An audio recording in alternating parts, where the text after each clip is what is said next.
quiere alabar al Señor con nosotros el día de hoy.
Qué bendición cantar juntos, adorar juntos, celebrar juntos la mesa del Señor y ahora también juntos escuchar su palabra. Y como lo hacemos juntos también con esta oración, vamos a la Escritura y le decimos al Señor: Señor, en este momento dispongo mi corazón y mi voluntad para ser oidor y cumplidor de tu palabra en obediencia. Guíame con tu Espíritu Santo para ser transformado a la imagen de tu Hijo. Y decimos amén. Es un hecho bien conocido que si usted trajo su celular el día de hoy, es un hecho bien conocido que en nuestros teléfonos móviles o teléfonos celulares se continúa almacenando más y más información personal nuestra. Pero para aquellos que no se dan cuenta, hermanos, es más que eso. Es más que información guardada en un teléfono celular, porque también esa información se almacena exteriormente. En la superficie de este teléfono celular, su información personal y la mía no solamente están metidos en el sistema del teléfono, también su información está aquí en la superficie del teléfono celular. Y es interesante, pero científicos de la Universidad de California, allá en San Diego, realizaron una serie de pruebas donde a través de los residuos moleculares ellos lograron identificar los rasgos de la persona, del usuario de su celular.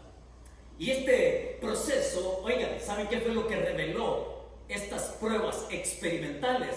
Lo que estas pruebas revelaron fueron qué tipo de jabón, loción, champú, maquillaje, alimentos. Si usted es veterinario, pues le sale también. Si a usted le gusta la comida picante, también le sale. El tipo de bebida, los medicamentos que usted usa, incluso el material de la ropa que usamos. Así lo dijo el doctor Peter Thornstein, profesor de ciencia farmacéutica de la universidad allá en San Diego.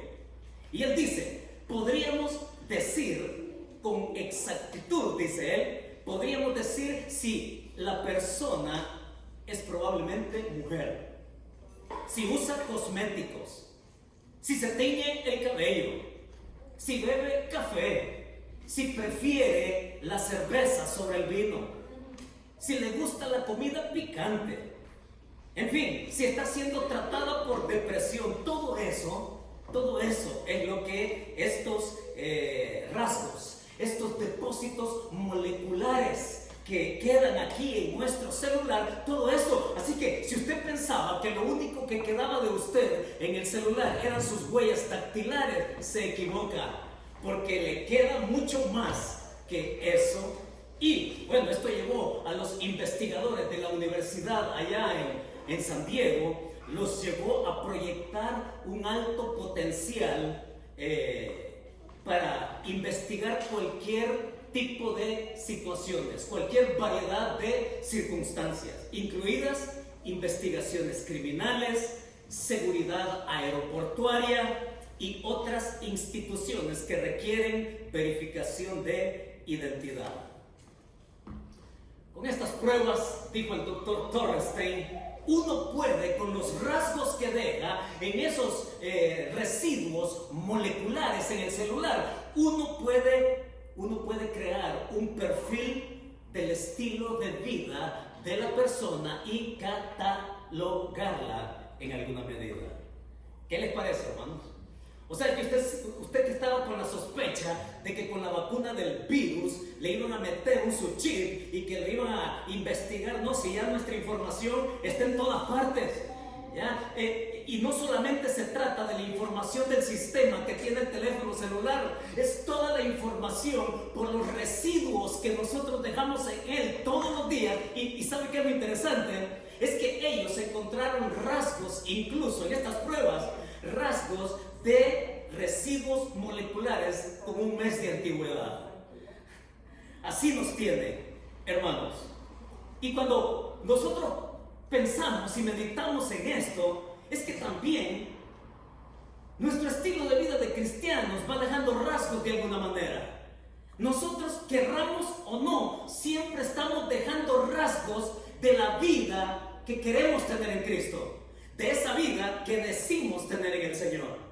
Nos guste o no, querramos o no, siempre estamos dejando rasgos de evidencia de lo que es Cristo en nosotros, pero la pregunta que nos hacemos es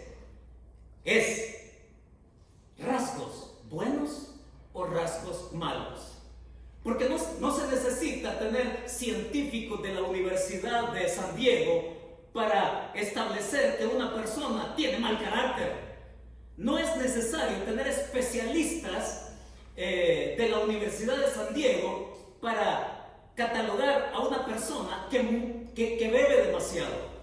No es necesario tener expertos para determinar que una persona no le dedique el tiempo suficiente a su familia. Eso es claro, eso es evidente, se percibe. No necesitamos pequeñas moléculas porque, mis hermanos, como hijos de Dios, siempre estamos dejando rastro de algo. Puede ser algo bueno o puede ser algo malo. Pero lo que el día de hoy toca ponernos por enterado, justamente en el 4 de julio, que lo vinimos anunciando hace algunos domingos, es que hoy comenzamos nuestra nueva serie en la epístola a los tesalonicenses. Vamos a estar desde hoy julio hasta el mes de octubre en esta preciosa carta que el apóstol Pablo les escribió a ellos. Y al escribirle a ellos, una de las cosas que Pablo va a destacar de esta gente, mis hermanos, es el rasgo que ellos dejaron en su caminar con el Señor y que otros lo pudieron notar y que otros podían dar testimonio de estos tesalonicenses. El rasgo que ellos dejaron de la gracia de Dios en sus vidas fue de una vida piadosa. Así que nuestro corazón puede estar alerta para que, al igual que ellos, nosotros podamos también dejar un rasgo semejante, un rastro semejante de la gracia de Dios en nuestra vida. Por eso es que el título que en esta ocasión yo me permití inaugurar esta nueva serie en la epístola a los tesalonicenses es Marca el rastro. Marca el rastro. El rastro que va a ser evidente, el rasgo que se puede notar, el rastro que otros pueden decir de ti, de tu vida piadosa con el Señor. Así que vamos allí a Primera de Tesalonicenses, capítulo 1, y hoy nos ocupamos solamente en esta parte introductoria, en los versículos del 1 al 3. Ahora, por favor, no se pierda cada una de las líneas que Pablo escribe, porque desde la misma introducción a esta epístola, Pablo va a destacar cosas grandes, cosas profundas, cosas en las cuales estos habían sabido creer. Y bueno, dice ahí en el capítulo 1 de Primera de Tesalonicenses, el verso 1, dice así, y como solo es uno, guste leerlo conmigo. Dice ahí el apóstol Pablo: Pablo, Silvano y Timoteo, a la iglesia de los tesalonicenses, en Dios Padre y en el Señor Jesucristo. Gracia y paz sean a vosotros de Dios nuestro Padre y del Señor Jesucristo. El principio que Pablo desde la misma entrada, así de entrada, Pablo les va a decir algo que es bien real en ellos y que nos puede llevar a identificarnos también. El principio que Pablo les dice acá, otros, les está diciendo Pablo, otros pueden reconocer el rastro que dejas por lo que crees. Otros pueden ver o reconocer el rastro que dejamos por lo que creemos. Y qué interesante, porque en este primer momento de Pablo en su escritura a los tesalonicenses, note que está hablando de tres personas: Pablo, Silvano y Timoteo. Estos tres habían conocido a los tesalonicenses desde el primer momento en que ellos creyeron. Son ellos los que dan testimonio de la fe que ellos acogieron en su corazón y que hasta el momento ellos continúan caminando con esa fe. Y no solamente es Pablo con Silas, que es el mismo Silas en el libro de Hechos, y Timoteo. Es porque Pablo también les dice que además de ellos son otros que cuentan de cómo es la vida de ellos en Cristo. Son los mismos incrédulos que dan fe, que reconocen el rastro que estos que antes no creían en Dios y que ahora creen, van dejando una estela de un rastro de la gracia de Dios en sus vidas. Esto es algo fantástico, hermanos, porque es lo mismo que pasa con nosotros hoy. Creo que ninguno de nosotros puede decir que es la misma persona después que se convirtió al Señor Jesucristo.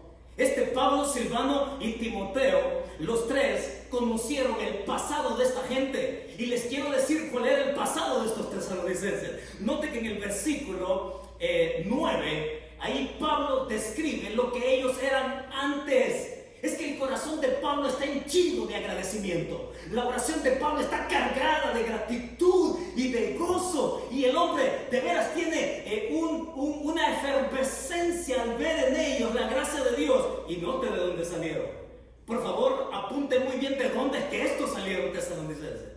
En el versículo 9 dice: ¿y cómo os convertisteis de los ídolos a Dios para servir al Dios vivo y verdadero?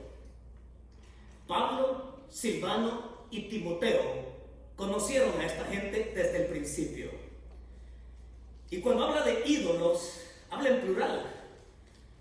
Habla de lo que ellos creían. Ahora, mis hermanos, tomemos en cuenta cuál era la creencia de los tesalonicenses, para que le encontremos la fuerza de lo que significa haber salido de ahí y que ahora ellos estén, como dice Pablo en el versículo, creyendo en el Dios vivo y verdadero.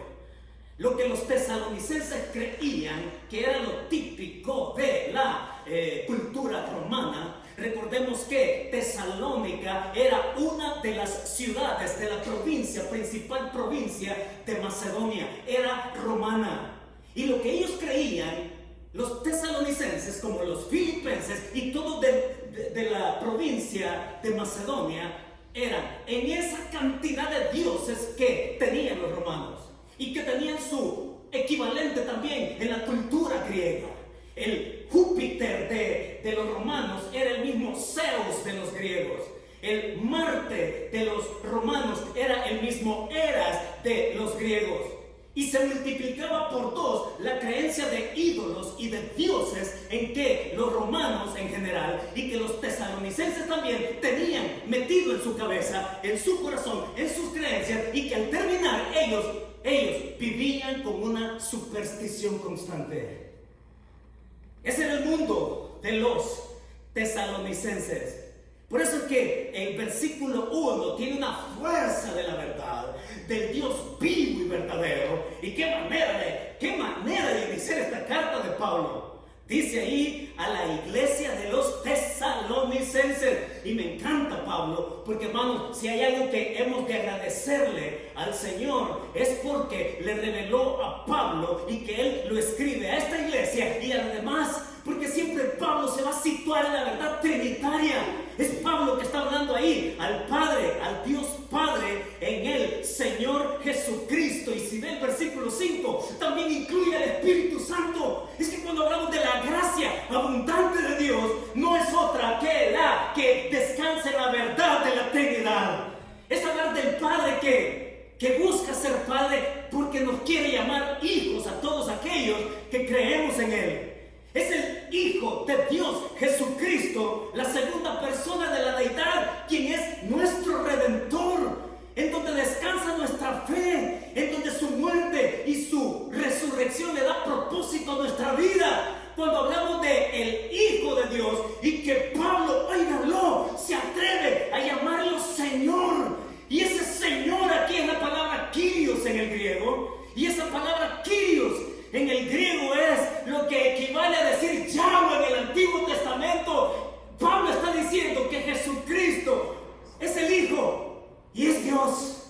Así como el Padre es Dios y así como el Espíritu Santo también es Dios, que con su poder conduce la vida de todos aquellos que le hemos entregado el corazón al Señor.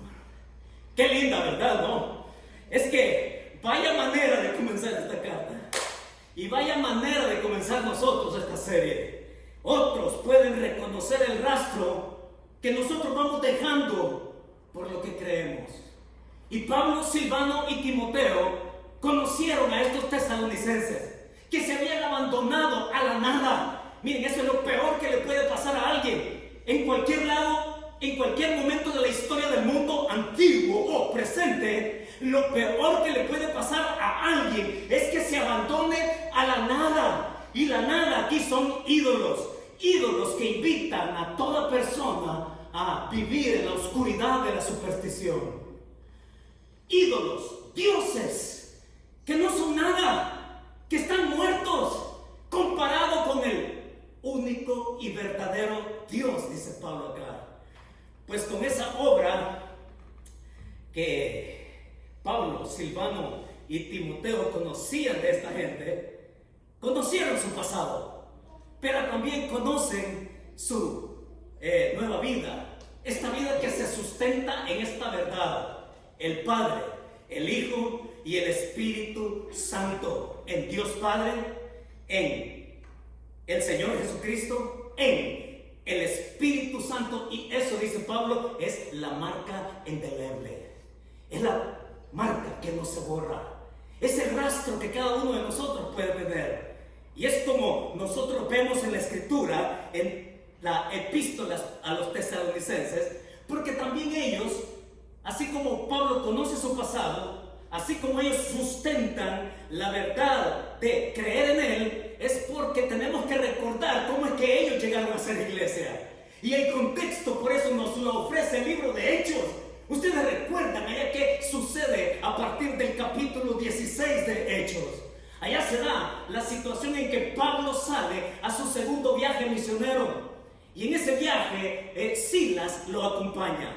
van en ruta y pasan por Listra y luego por Derbe, y ahí en Listra, Timoteo, este discípulo de que todo mundo tenía buen testimonio, se le une al equipo a Pablo. Y luego que estos se convierten en un trío, continúan y en la ruta que ellos habían previsto, el Espíritu Santo dice que los estorba una vez y otra vez, y que en una noche Pablo tiene una visión y un varón macedonio le dice: pasa a Macedonia y ayúdanos. Y Pablo obedece y se va, y a la primera ciudad que llega, la primera ciudad de Macedonia, principal de Macedonia, es Filipos. Y ya conocemos qué pasa ahí. El hombre habla, es la primera ciudad de Europa. El evangelio llega a Europa, a Filipos.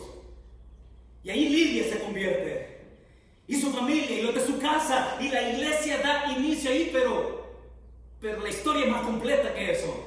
Porque el evangelio va a presentar oposición también en cualquier lugar. Y ya sabemos que a Pablo lo capturan porque aquella muchacha que estaba endemoniada y que supuestamente vaticinaba el futuro, y que al haber sido conquistada por la gracia de Dios, esta mujer es liberada. Y entonces aquellos que tenían esta trata de personas con esta chica liberada por el Señor, por el poder transformador del evangelio, se enojan contra Pablo, contra Silas, y levantan una revuelta, los capturan y oigan, los afrentan físicamente, los meten a la cárcel. El Señor libera milagrosamente a Pablo y a Silas de esa cárcel en Filipos.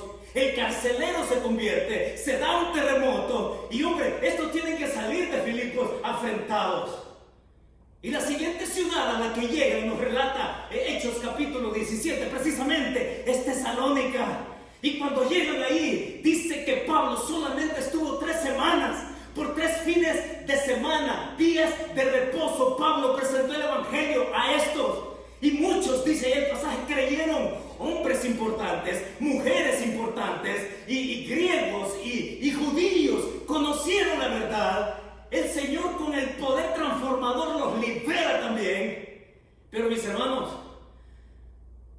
los de la oposición de Filipos, cuando oyen que también estos han llegado a Tesalónica, van desde Filipos hasta Tesalónica nuevamente para perseguirlos y afrentarlos. De tal manera que la iglesia de Tesalónica, ellos inmediatamente guardan a Pablo, lo sacan, e inmediatamente la ruta más directa y más rápida era por mar, y lo llevan al barco, dice allá en el capítulo 17-18 de Hechos, y lo encaminan, y él se va solo a Atenas, y ahí permanece. Y le dice Pablo a Timoteo y a Silvano que los espera allá en Atenas para encontrarse. Hermanos, así es como llegó el evangelio a Tesalónica. Así es como estos vivieron la oposición. Y noten que en el versículo 6 allí precisamente hace alusión a eso. Y vosotros vinisteis a ser imitadores de nosotros y del Señor, recibiendo la palabra en medio de gran tribulación, pero con gozo. Y lo que Pablo muestra acá en el versículo 1 es su necesidad de saber, precisamente porque salió abruptamente de Tesalónica y que lo escapan a él a Atenas. Y él se queda preguntando qué pasó con esto, porque si hicieron eso conmigo, que yo estoy de paso, ¿qué no pueden hacer con estos que viven ahí? Y Pablo sale de Tesalónica con aquella carga emocional, espiritual, sin saber qué va a hacer de ellos. Y es por eso que vamos a leer en el capítulo 3 de Tesalonicenses ahí. Y como quedó dicho allá en Hechos capítulo 18, que se encontraban allá en Atenas. Y oiga, hasta cuando Pablo, Silvano y Timoteo se vuelven a encontrar, transcurren al menos 2 años y medio. Y ese es el tiempo que Pablo pasa cargado de qué pasa con esta iglesia, qué pasa con esos bebés que nosotros vimos nacer. ¿Qué pasa con estos que le dijeron sí a Dios, a la gracia suya? ¿Qué pasa con estos que salieron de la oscuridad, de su superstición, que salieron de la nada para encontrarlo todo en Jesús? ¿Qué pasó con ellos? Y Pablo no tiene ninguna idea de eso, por las circunstancias que lo llevaron a salir de ahí, de Tesalónica. La oposición iba a estar ahí y va a estar siempre. Y nosotros nos podemos empezar a preguntarnos, ¿cómo es que este pasaje puede ser así fundamentalmente práctico para nosotros hoy? La oposición es algo esencial del Evangelio, siempre. Históricamente el Evangelio ha transitado por 21 siglos como oposición. Y muchos pueden estar orgullosos de cualquier estupidez en esta sociedad. Y pueden estar, oigan, se pueden burlar de nosotros y nosotros poder guardar la compostura. Pero si nosotros decimos una palabra, entonces ya todo mundo se ofende, todo mundo se atenta.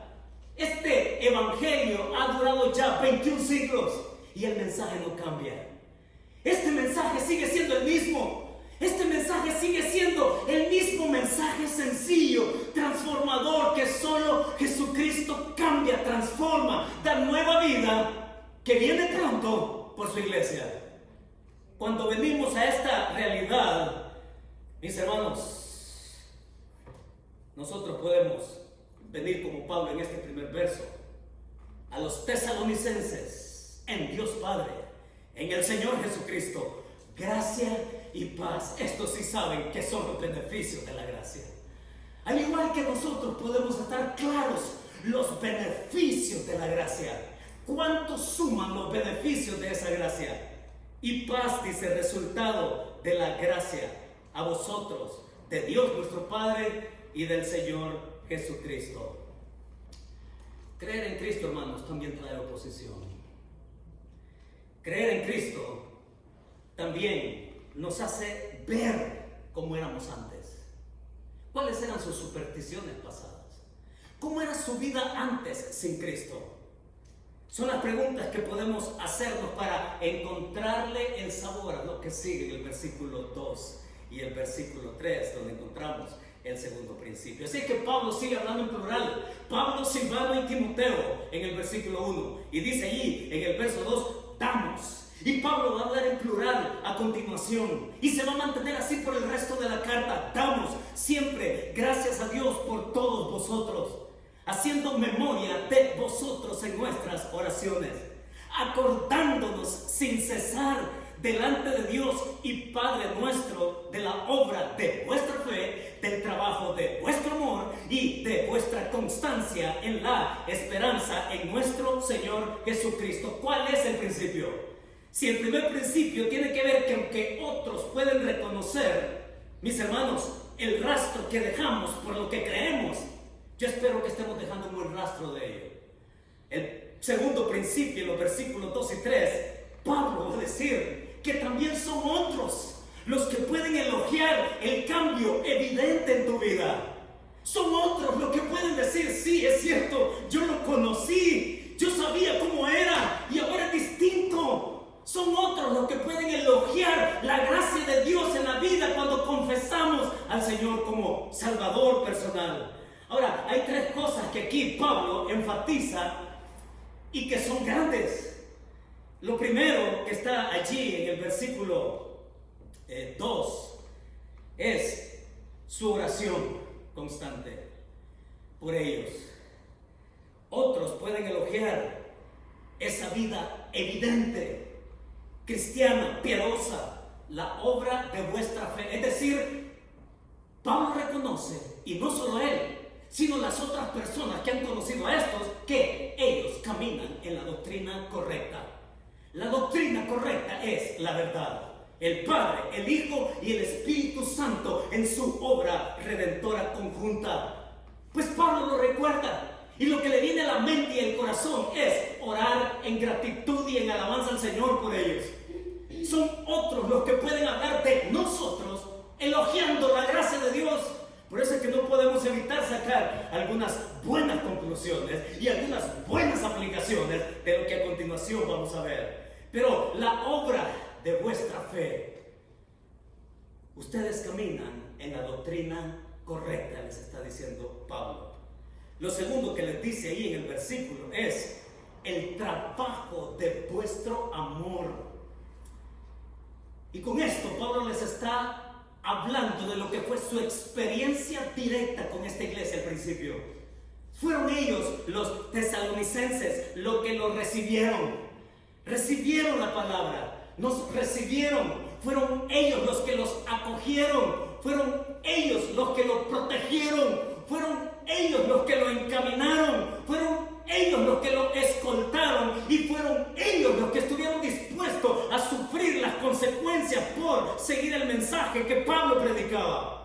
Cuando vemos el enlace de todo esto, podemos nosotros decir, estos tenían no solamente la doctrina correcta, también tenían la conducta correcta. Es esa vida que es congruente con la fe. Es esa vida que se hace distinta porque creen en el que es distinto, en el que es único. Y él aquí junta no solamente el pasado, también junta el presente y también va a juntar el futuro. Mire, en el verso ahí dice, ¿no? La obra de vuestra fe, el trabajo de vuestro amor y vuestra, dice, constancia. Su presente, su constancia ¿en qué? En la esperanza futura. Son constantes y van dejando un rastro allí evidente de la gracia de Dios en su vida. Esto es bárbaro, porque van marcando el camino, porque van marcando el rastro. Ahora, yo me preguntaba con este pasaje, ¿y cómo es que se puede hacer evidente? Y fue una pregunta muy seria, ¿saben? ¿Y cómo es que se puede hacer evidente la gracia de Dios para que otros la elogien en mí? ¿Cómo? Es una muy buena pregunta. ¿Cómo es que cada uno de nosotros puede poner en evidencia en la doctrina correcta, en quién hemos creído, en la conducta correcta, cómo vivimos, nuestro estilo de vida, para, mis hermanos, tener también el corazón correcto? El corazón correcto de seguir a pesar de la oposición o de lo que otros dicen contra nosotros. ¿Cómo? ¿De qué manera?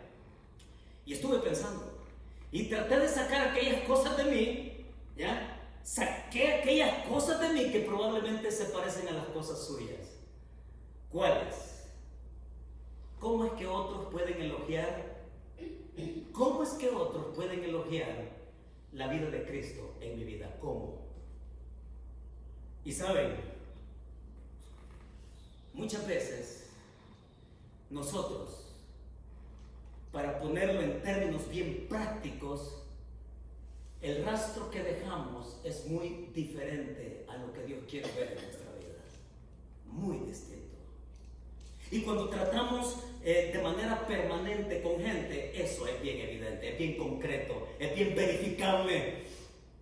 Una cosa es tratar, oiga, una cosa es tratar con gente de manera permanente, donde es obvio cómo va a ser mi estilo de vida y cómo mi estilo de vida va a reflejar la fe que yo digo tener en el Señor.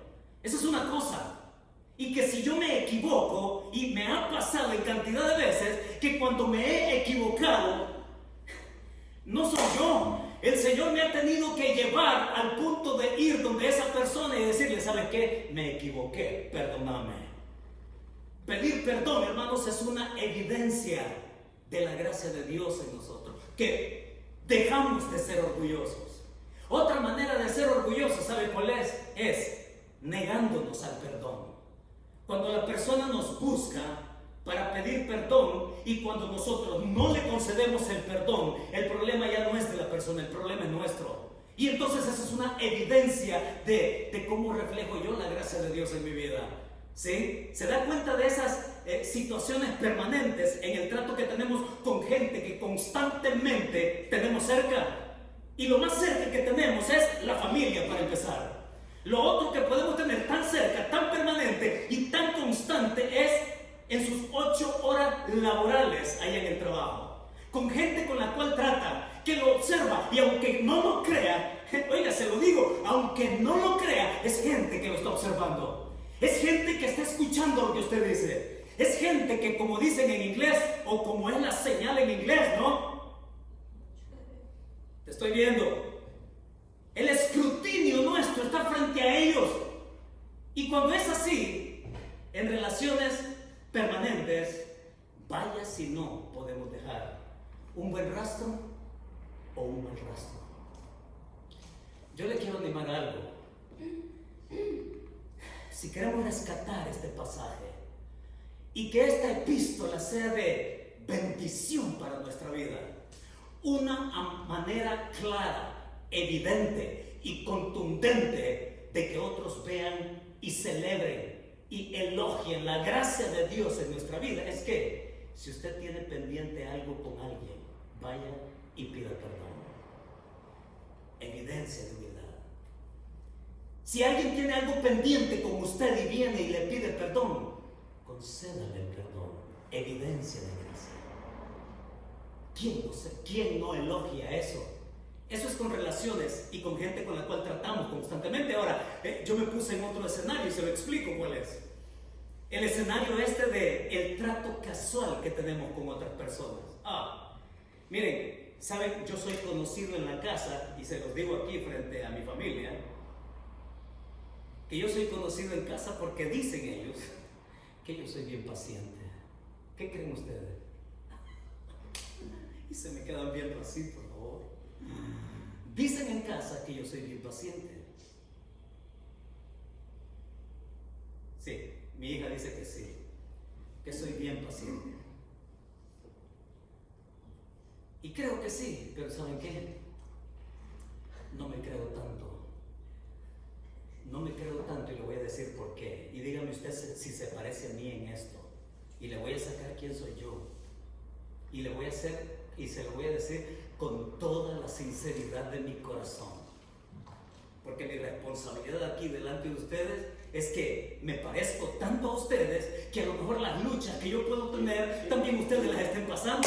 ¿Ya? Así que, ¿cómo hacemos y cómo otros pueden elogiar la gracia de Dios en nuestra vida, dando evidencia de ella en situaciones casuales? Me tocó una experiencia esta semana y me tocó ir allá al 3270 Wilshire Boulevard. Ese es el consulado del Salvador, acá en Los Ángeles. Miren, no está en mi radar ir a Los Ángeles. Primero por el tráfico. Segundo porque encontrar parqueo ahí es una locura. Y porque yo ya sé qué esperar cuando voy a hacer un trámite burocrático. Usted ya sabe qué esperar en los trámites burocráticos, ¿no es cierto? De veras mire, yo me tengo que mentalizar con anticipación a lo que voy. Pues me tocó ir al consulado del Salvador, acá en el downtown de Los Ángeles. Y ahí, entonces, yo ya con cita, me fui con el tiempo necesario, con anterioridad, para ir tranquilo por el tráfico. Que llego y la cosa después es decidir dónde me estaciono, si afuera o adentro, porque tanto afuera un gran lío, como adentro es otro gran lío. Así que como iba con el tiempo tranquilo, opté por usar el estacionamiento subterráneo. ¿Y que me meto? Y que tomo el ticket ahí. Y que el ticket decía 427, era el puesto al cual yo tenía que conducirme para estacionar mi carro. ¿Y qué creen? Llego al 427 y sucede que está ocupado. Y entonces empieza la frustración mía. ¿Cómo es esto? ¿Quién está mal? ¿Él o yo? Y lo peor es que no había ni a nadie a quien consultarle. Y empiezo a dar vueltas por todo ese estacionamiento. No les miento si di unas 15, 20 vueltas, buscando explicarme qué hago y encontrar a alguien. Y le pregunto a alguien, mire, ¿sabe qué? No, yo ando igual, me dice. Y que me encontré a otro por ahí, mire, usted sabe si, y le explico y me dice, no, pues es primera vez que yo vengo también, nadie. Y miren, y el tiempo corriendo, y la obsesión mía por la puntualidad. Miren, ya me estaba yo agitando, y bueno, para hacerles corto, después les termino de contar en otra ocasión. Terminé usando un puesto que no era el mío, el que no me correspondía, con el riesgo, como decía el rótulo ahí, de poder ser remolcado. Así que yo lo dejé ahí y que me voy a hacer mi trámite, arriesgándome que al terminar a lo mejor ni lo podía encontrar. Eso fue lo primero, encontrar el bendito estacionamiento. Y mi paciencia ya se estaba colmando. y que llego a la oficina, y en oficinas burocráticas usted ya sabe qué esperar, y que llego y tiene cita, sí tengo cita, pase por allá por favor, y que me voy por el corredor, siéntese, y me siento, y 10 minutos, 15, 20, 30, 35, y nadie me decía nada, y yo exasperándome por dentro, y le pregunté a alguien, disculpe, ¿hay alguien más que me pueda atender? Todavía tranquilo. Y me dice, espérese, ya lo van a atender. Y esperar otros 15, y 20, y 25. Bueno, sale una señora y dice, ¿ya lo atendieron, señor? Y le digo, no, fíjese que no me han atendido y gracias por acercarse a mí. Le digo, así, con estas palabras, gracias por acercarse a mí y gracias por venir a preguntarme. No me han atendido. ¿Cómo? Me dice, permítame, y que se va adentro, saca un formulario, mire, lléneme este formulario, ok, y empiezo a llenar y pum, y veo algo ahí que no contesté, lo dejé por último, me puse a reír y que lo escribí al final y le digo, señora, ya está listo, y se lo entrego, se me queda viendo y ve así y se me queda viendo, se va para adentro, hace lo que tiene que hacer para darme el documento, sale y me dice lo que nos dicen después, ¿no? Mire, lea la información y compárela si está correcta, lo que yo había escrito, y ella había circulado en el formulario lo que yo había puesto que soy, porque ahí dice a qué se dedica.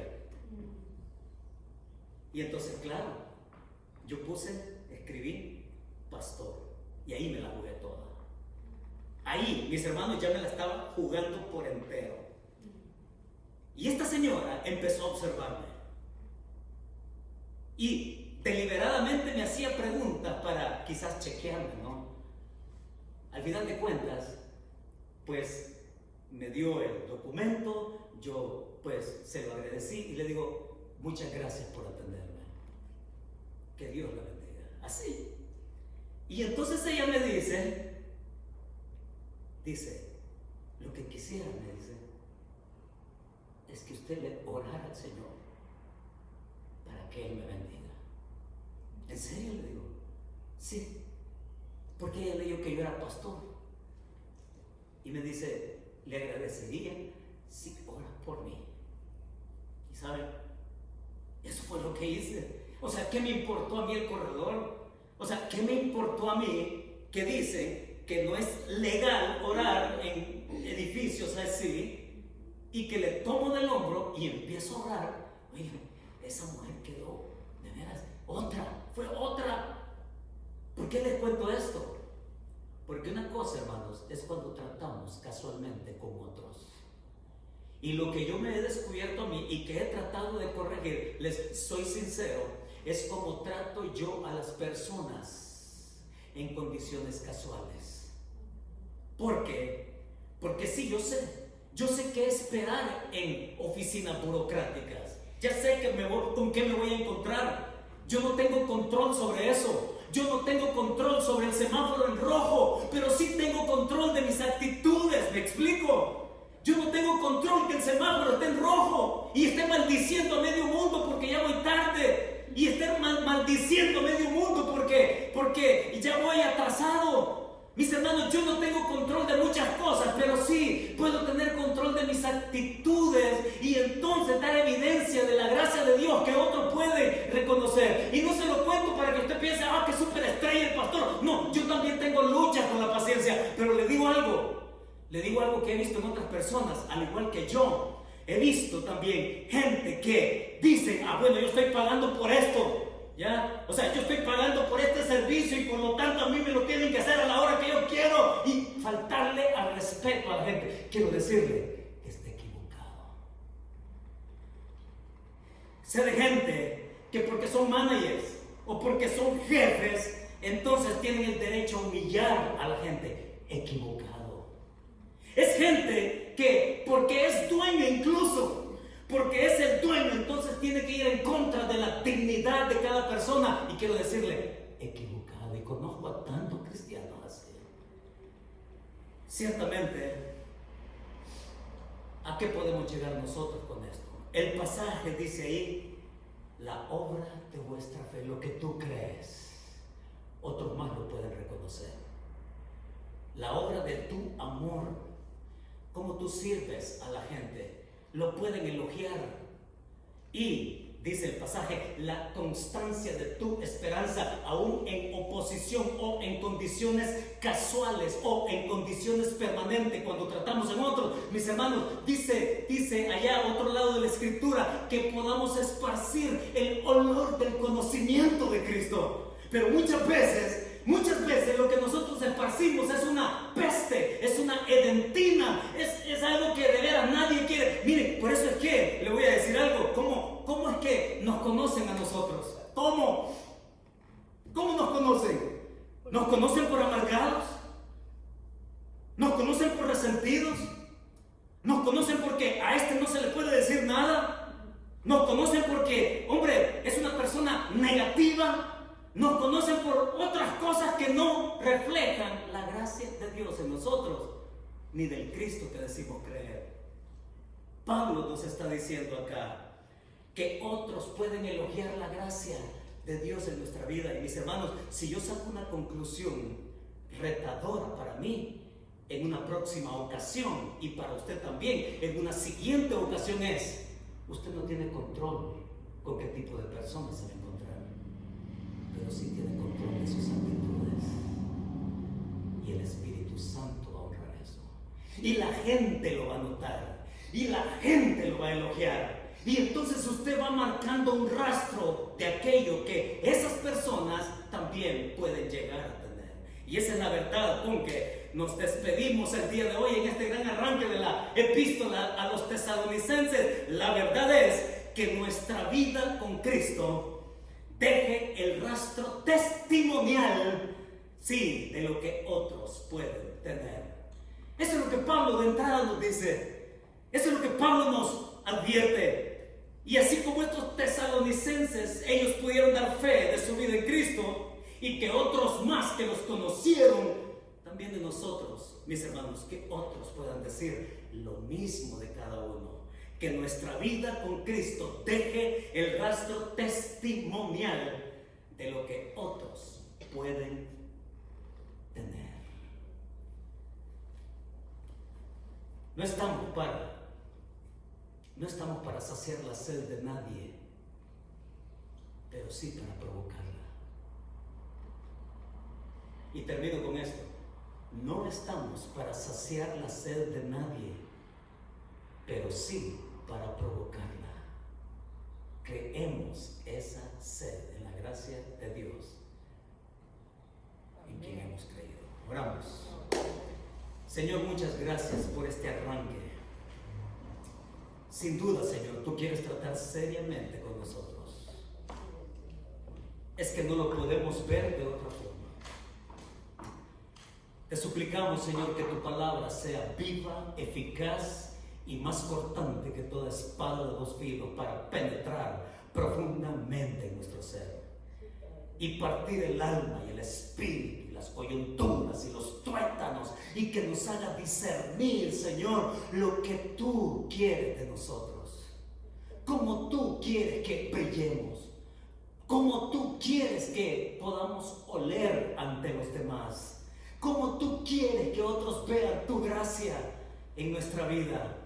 Señor, transfórmanos, porque eso es lo que queremos cada vez que nos encontramos, cuando abrimos tu palabra, cuando te oramos hacia el principio, para que seamos transformados a la imagen, al carácter de tu Hijo Jesucristo. Haznos dóciles, Señor. Haznos arcilla blanda en tus manos como alfarero para formar nuestra vida de acuerdo a tu propósito y para testimonio a los demás. Señor, muchas gracias. Oramos que nos hagas cartas leídas, cartas abiertas y cartas leídas a todos aquellos que nos oyen, que nos observan, que nos miran, y que ellos puedan, Señor, tener el rastro evidente de tu gracia en nosotros. Así lo pedimos y así nos queremos despedir con tu bendición en el nombre de tu Hijo Jesucristo. Amén. Mis hermanos, feliz día de la libertad en Cristo. Lo que sigue, yo no sé, pero cómase una hamburguesa de mi parte, ¿ok? Cómanse unos nachos con guacamole de mi parte, por favor. Cómanse una salchicha extra de mi parte, por favor. ¿Ya? Así que con esa bendición culinaria estamos despedidos. Que el Señor nos bendiga, hermanos. Buenas tardes.